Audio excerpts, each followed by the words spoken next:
Nagpapasalamat po ako sa aking pamilya, lalong-lalo na po sa aking 3 anak.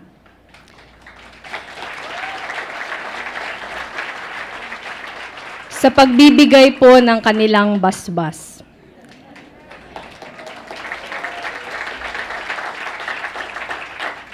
Hinding-hindi po ako susulong sa laban na ito kung hindi ko sila kasama. Ang pamilya po ang buod ng pagkatao namin ni Jessie bilang mga lingkod bayan. Sa gitna po ng maraming pagsubok sa aming mga kahinaan, ang aming pamilya ang aming inspirasyon para piliin ang mas malinis na daan kahit ito pa ang mas mahirap. Noong kinuha po sa amin ng bigla si Jessie, ang tanong po namin ay, bakit kailangang mangyari ang nangyari?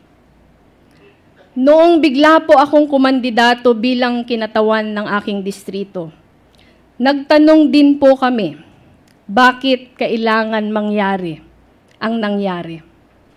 Ngayon po na nalalagay na naman kami sa isang mas mahirap na sangangdaan, pareho pa din po ang aming tanong, bakit kailangang mangyari ang nangyayari?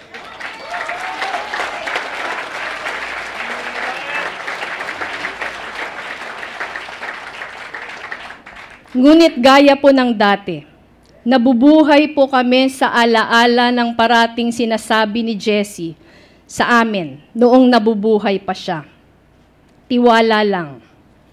May dahilan ang lahat na nangyayari.